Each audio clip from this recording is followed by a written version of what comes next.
دین سمجھیے ہمارا دین ہے کیا. آئیے دین کا ایک اور رخ دیکھیں. حضرت ابو منصور رحمت اللہ تعالی ایک بڑے بزرگ ہوئے. وہ ایک زاہد اور نیک آدمی تھے. جب آپ کی وفات کا وقت قریب آیا گریہ طاری ہو گئی, رونا شروع کر دیا. آپ سے کوئی کہا جاتا ہے حضرت آپ رو کیوں رہے ہیں؟ فرمایا میں اس رستے پہ جا رہا ہوں جس رستے پہ میں آج تک نہیں گیا. اب میں قبر جا رہا ہوں, قبر میں پہلے کبھی نہیں گیا, اور جب جس جگہ میں گیا نہیں تو مجھے ڈر لگ رہا ہے. آپ کا وصال ہو گیا.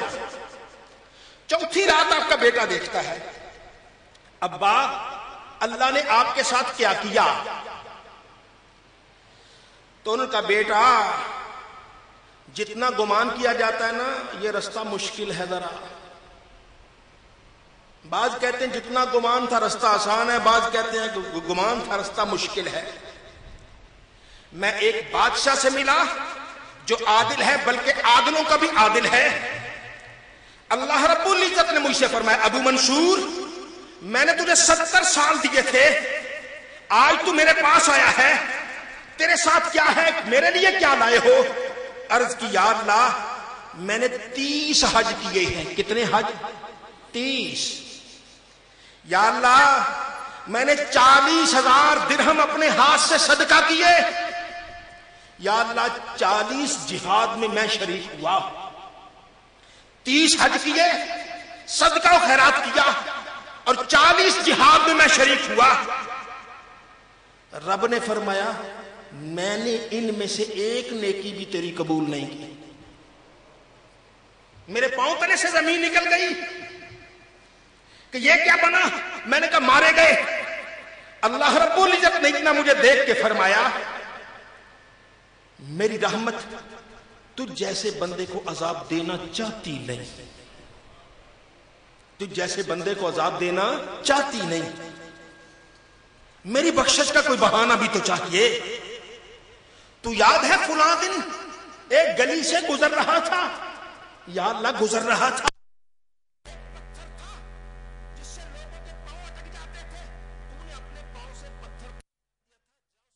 پتھر پرے کرنے کی وجہ سے میں نے تجھے جنت عطا فرما دی.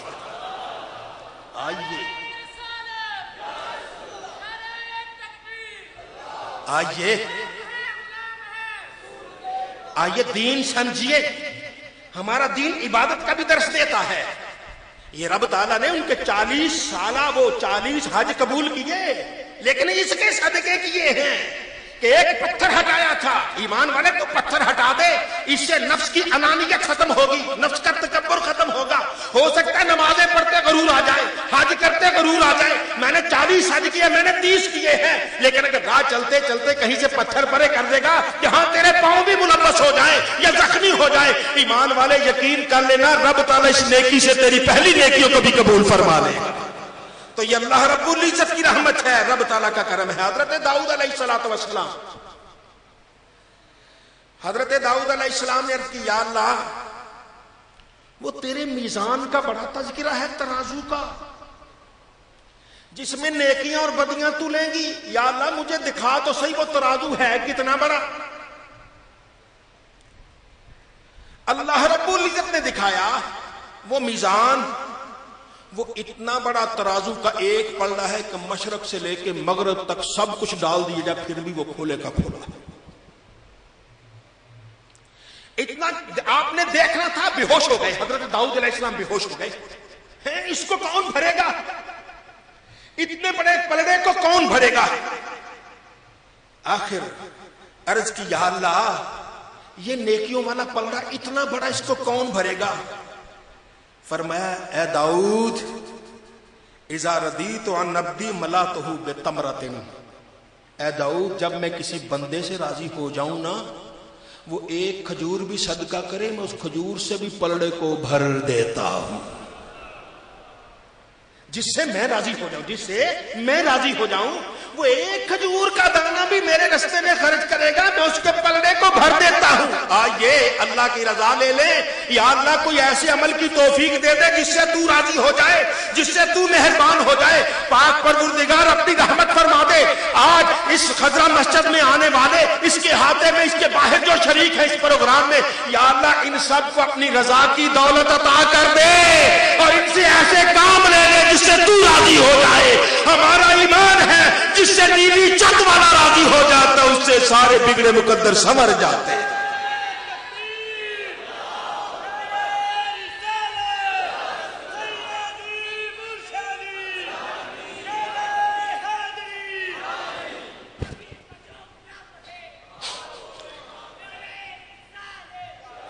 حضرت ابو ہریرہ رضی اللہ تعالیٰ عنہ, آپ سے کسی نے عرض کی حضور میں نے ایک حدیث سنی ہے. کہ آپ نے سنی؟ فرمایا کون سی حدیث؟ حضور میں نے یہ سنا ہے کہ نبی کریم صلی اللہ علیہ وآلہ وسلم نے ارشاد فرمایا کہ ایک نیکی جب رب قبول کر لیتا ہے اللہ تعالیٰ اس کا اجر 10 لاکھ نیکیوں تک دیتا ہے. سوال کیا کسی نے, حضرت میں نے ایک حدیث سنی ہے, آپ سے تصدیق کرنا چاہتا ہوں, کیا نبی کریم صلی اللہ علیہ وسلم نے ارشاد فرمایا ہے کہ اللہ جس کی ایک نیکی قبول کر لے رب اس کو 10 لاکھ نیکیوں تک ثواب دیتا ہے؟ فرمایا میں نے تو اتنا سنا ہے اللہ تعالیٰ جس کی ایک نیکی قبول کرتا ہے رب اسے 20 لاکھ نیکیوں کو تک ثواب عطا فرما دیتا ہے. تو آئیے اللہ رب العزت کی بارگاہ میں کوئی نہ کوئی نیکی تو کر لے, اور رب کو راضی کرنے کے لیے کوئی عمل تو کر لے. جب رب کو راضی کرنے کے لیے عمل کریں گے رب تعالی رحمت فرمائے گا. پہلی امتوں میں کثرت عبادت مطلوب تھی.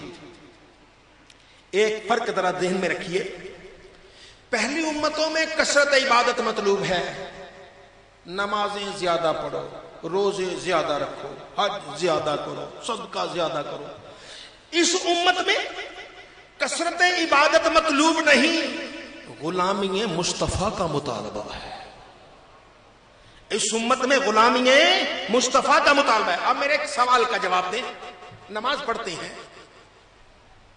نماز کا معراج سجدہ ہے, ساری بات نماز ساری عبادت ہے, لیکن جہاں ہم زمین پہ پاؤں رکھتے ہیں وہاں سر سجدے میں رکھ کے کہنا سبحان ربی اللہ سبحان, یہ نماز کا معراج ہے. ایک رکعت میں کتنے سجدے ہیں؟ 2. کتنے سجدے ہیں؟ 2. ایک آدمی کہے نہیں میں 4 سجدے کرتا ہوں, بتائیے اس کی نماز قبول ہوگی؟ نہیں. کیوں؟ اس پر نبی کی غلامی کی مہر نہیں لگی, اس پر نبی کے طریقے کی مہر نہیں لگی. اس امت سے مطالبہ غلامی مصطفیٰ کا ہے, سرکار کے طریقے پر چلنے کا ہے. ہمارے اسلاف ایک تذکرہ کرتے ہیں بڑا آسان سا, سمجھنے کے لیے اس کو سمجھیے. ایک بوڑھی عورت بازار نکلی, ایک جوان نظر آیا, اور جوان نظر آیا اسے کہنے لگی بیٹا آؤ. گھر لے گئی, گھر لے کر اس نے بٹھایا, کھانا کھلایا, خاطر تواضع کی, جاتی مرتبہ اس نے کو پیسے بھی دیے. اب وہ جوان حیران ہے, کہنے کا اماں مجھے سمجھ نہیں آئی, تو نے اتنی شفقت مجھ پہ کیوں کی؟ ماں کہنے کی بیٹا جانو جب پھر کبھی آ جانا میرے دروازے کھلے ہیں, میرے دروازے کھلے ہیں. اماں وجہ تو بتا دے, سارا جہاں پھر رہا ہے تو نے مجھے کیوں پکڑا؟ اس نے کہا بیٹا بات یہ ہے کہ میرا ایک بیٹا دور چلا گیا, اس کی شکل تیری شکل جیسی تھی, اس کی چال تیری چال جیسی, اس کا اٹھنا بیٹھنا تیری طرح, اس کی آنکھوں کے نقش تیری طرح, اس کے چہرہ تیری طرح. تجھے دیکھا تو مجھے اپنا بیٹا یاد آ گیا, بیٹا آ جایا کرنا جب بھی آئے میں تیری جھولی بھر دوں گا. اور یہ تو ایک عورت ہے, بوڑھی عورت ہے, وہ اس کا اپنا بیٹا نہیں, اور کوئی اس کے بیٹے سے نقش ملتا ہے وہ اسے اپنے دامن میں لیتی ہے. رب تو رحیم, رب تو کریم, رب تو رحم فرمانے والا, اس نے کائنات میں نظر رحمت کیا تو ایک آمنہ کے لال پہ کی ہے.